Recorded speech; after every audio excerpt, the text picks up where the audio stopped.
क्रांतिकारी जय भीम मित्रांनो, प्रथमतः ही महिला काय बोलते ते नीट ऐका, पूर्ण व्हिडिओ बघा। और हमारा भगवान एक ही है, शिव शंकर, और हम आदि अनंत पे विश्वास करते हैं। हमारा एक ही धर्म है, वो सनातन धर्म है, और मैं किसी भीमराव अम्बेडकर जी को नहीं मानती हूँ। ऐकलं का मित्रांनो, ही कोण आहे? हिच्या कपड्याने तुम्हाला ओळखलंच असेल की ही एक वकील आहे। ही वकील असून कशा शब्द वापरते पाहू शकता। ही म्हणते मी कोणत्याच देवाला मानत नाही, मी फक्त शिवशंकरांना मानते, म्हणजे कोणत्याच महापुरुषाला मानत नाही, मी फक्त शिवशंकरांना मानते। आंबेडकर कोण आहे हे मला अजिबात माहिती नाही। ती कोणत्या देवाला मानते त्याच्यामुळे मला काही देणं घेणं नाही, तो तिचा धर्म आहे, ते मानू किंवा नको मानू तो तिचा संबंध आहे। पण मित्रांनो, मी तिला बोलू इच्छितो की ती ज्या कपड्यामध्ये आहे ना, त्या कपड्यामध्ये राहण्याचा देखील अधिकार डॉक्टर बाबासाहेब आंबेडकरांनी दिला आहे। त्याचं शिक्षण पूर्ण करण्याचा अधिकार देखील डॉक्टर बाबासाहेब आंबेडकरांनी दिला आहे। आणि ही परत सांगते की आंबेडकर कोण मला माहिती नाही, मी फक्त शिवशंकरांना मानते। काय चाललंय तर आपण पूर्ण माहिती करून घेणार आहोत। बाबासाहेबांनी महिलांसाठी काय काय केलंय। ही पेशाने वकील असून असे नीच शब्द वापरते, बोलते बाबासाहेब म्हणजे आंबेडकर कोण, बाबासाहेब पण नाही, आंबेडकर कोण मी ओळखत नाही त्यांना, असं बोलते। चला आपण जाणून घेऊया, व्हिडिओमध्ये शेवटपर्यंत राहा। सर्वात प्रथम म्हणजे मित्रांनो, महिलांसाठी बाबासाहेबांनी हिंदू कोड बिल लिहिलं। आता हिंदू कोड बिलमध्ये कोणते हक्क अधिकार आहेत ते तुम्हाला मी सगळं सांगतो।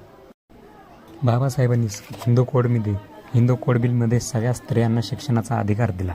शिक्षण हे सावित्रीबाई फुलेंनीच खुलं केलं होतं, पण काही मनुवादी लोकांनी त्यांना शिक्षण देण्यास मनाई केली होती। पण त्यांना शिक्षणामध्ये सगळ्या सुविधा सुखसुविधा मिळाव्यात यासाठी हिंदू कोड बिलमध्ये त्यांनी हक्क कायदा लिहिले।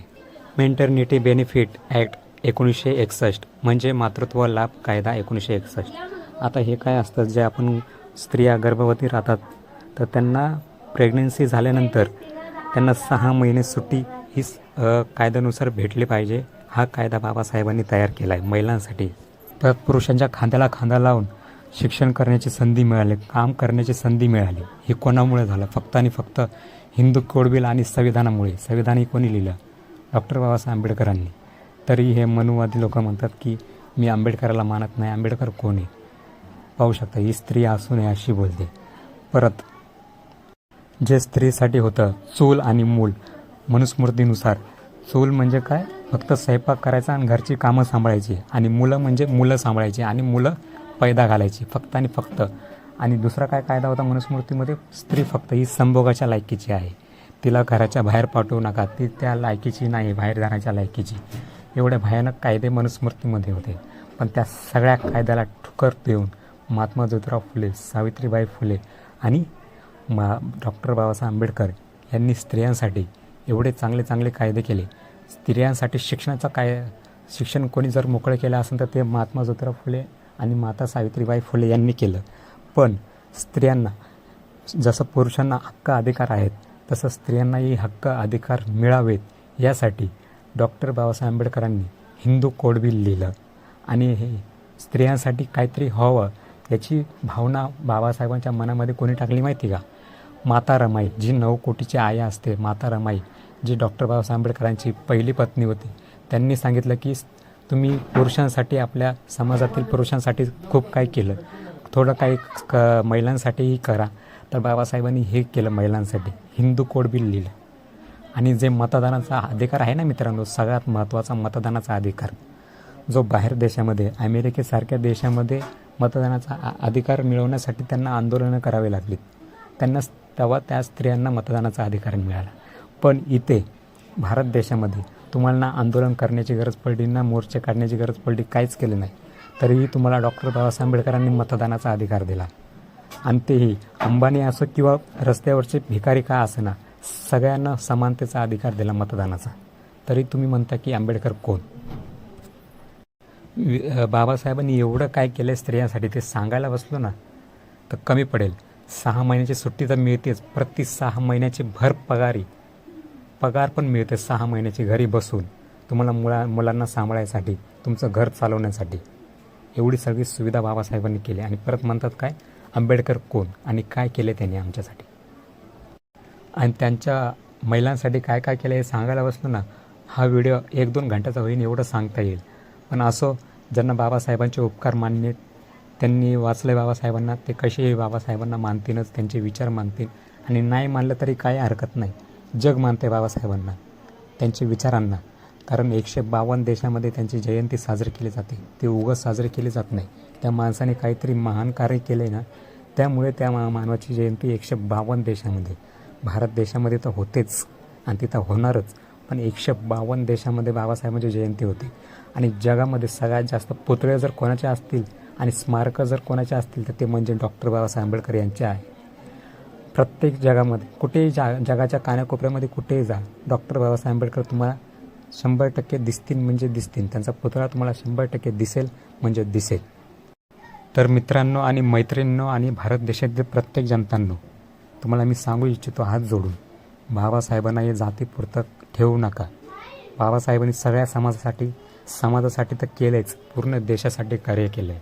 तर त्यांना देशाचा नेता म्हणून माना. दलित नेता म्हणून, शूद्र नेता म्हणून, बहुजन नेता म्हणून, बौद्ध नेता म्हणून मानू नका. ते प्रथमतः आणि अंतिमतः भारतीय होते आणि ते भारतीयच राहणार. ते नेता होते भारताचे. त्यांनी भारतासाठी काम केले, कुठल्या एका जातीसाठी नाही केलं. ते गाणं तुम्ही ऐकलं असेल, उधरली कोटी कुळे भीमा तुझ्या जन्मामुळे, आणि ते खरंच आहे. कोटी कुळे उधरली भीमाच्या जन्मामुळे. पाहू शकता तुमच्या बेड्या तोडल्यात बाबासाहेबांनी. मग ते पुरुषांच्या असो किंवा स्त्रियांच्या असो, तुम्हाला गुलाम म्हणून ठेवलं होतं इथल्या व्यवस्थेने. त्या व्यवस्थेच्या छाताडावर लाट देऊन बाबासाहेबांनी तुम्हाला प्रत्येक अधिकार दिला. शिक्षणाचा तर दिलाच, प्रत्येक अधिकार. असा कोणताच अधिकार नाही की जो तुम्हाला मिळाला नाही. प्रत्येक अधिकार बाबासाहेबांनी तुम्हाला घटनेमध्ये दिलेला आहे. तर त्यांच्या उपकाराला बैमान होऊ नका, एवढंच मी सांगू इच्छितो. तर महापुरुषांना जातीमध्ये गणू नका, त्यांना नेता आपला आदर्श म्हणून जाणार, एवढंच मी सांगू इच्छितो. तर मित्रांनो, व्हिडिओ कसा झाला कमेंटमध्ये नक्की कळवा. अशा मनवादी लोकांना नक्कीच भीमटोला दिला पाहिजे.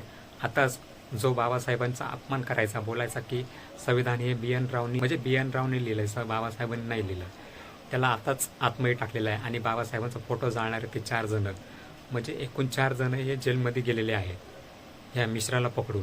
तर ही 30 वेळ येणार आहे वाटते. येणार, नक्की येणार. कारण UP बिहारला भीम आर्मी ही शांत बसणार नाही. भीम आर्मीने मोर्चा काढायचा विचार केला होता. तर मोर्चा काढायच्या आधीच तो मिश्रा आणि ते 4 जण फोटो जाळणारे त्यांना अटक करण्यात आली. तर तशीच आणि त्याचा जामीन ठुकरण्यात येते. म्हणजे त्यांचा जामीन स्वीकारत नाही आहे कोणी, कोर्टावाले त्यांचा जामीन अजिबात स्वीकारत नाही. कारण त्यांनी एवढी नीच खालची पातळी गाठली आहे की महापुरुषांचा अपमान म्हणजे हे पण देशद्रोहीच आहे मित्रांनो. कारण त्या महामानवाने भारत देशाची घटना लिहिली आहे. त्या महापुरुषाला काहीतरी मान सन्मान पाहिजे का नाही. तो एका जातीचा नंतर आहे. तो नेता प्रथमतः भारताचा नेता आहे. बाबासाहेब प्रथमतः भारतीय आहेत. ते स्वतः बोलले, मी प्रथमतः आणि अंतिमतः भारतीय आहे. नंतर माझी जात आली तर आली, नाही तर ते तसं बोलले नाही माझी जात. ते बोलले मी प्रथमतः आणि अंतिमतः भारतीय आहे. त्याची जात बीत काहीच नाही, ते फक्त भारतीय आहे. तर हे नीच मनुवादी लोक बाबासाहेबांना जातीमध्ये गणतात. तर अशीच हिची हालत होणार आहे. तुम्ही बघा काही दिवसात असे मनुवादी येत चाललेत आता हळूहळू. काय कोणची ताकद आहे यांच्या मागे काय माहीत नाही. तर व्हिडिओ कसा झाला नक्की कमेंटमध्ये कळवा. तुम्हाला मी सांगितलं बाबासाहेबांनी काय काय केलं महिलांसाठी. यांना उपकार नाहीत. यांना उपकार कधी कळतील माहिती का, जेव्हा मनुस्मृती लागू होईल ना, हिंदू राष्ट्र पाहिजे, त्या हिंदू राष्ट्रामध्ये यांना मनुस्मृती मिळेल ना, तेव्हा यांना कळेल की भारतीय संविधान काय होतं, लोकशाही काय होते आणि डॉक्टर बाबासाहेब आंबेडकर काय होते. तर हे आता बोलत आहेत ना, आंबेडकरांनी संविधान नाही लिहिलं, आंबेडकर कोणी, मी त्याला ओळखत नाही, परत आंबेडकर मुर्दाबाद अशा घोषणा देत आहेत ना, यांना नंतर कळणार, आता कळणार नाही. तर व्हिडिओ कसा झाला नक्की कमेंटमध्ये कळवा. आवड असेल लाईक करा, शेअर करा, चॅनल नवीन असेल नक्की सबस्क्राईब करा आणि कमेंटमध्ये जय भीम जय संविधान असं लिहून नक्की कळवा. आणि चला भेटू पुढील व्हिडिओमध्ये. चला बाय. व्हिडिओला जास्तीत जास्त शेअर करा. कळू द्या हे मनुवादी किती माजलेत. तर चला भेटू पुढील नवीन व्हिडिओमध्ये. चला बाय. जय भीम जय संविधान जय भारत. चला बाय.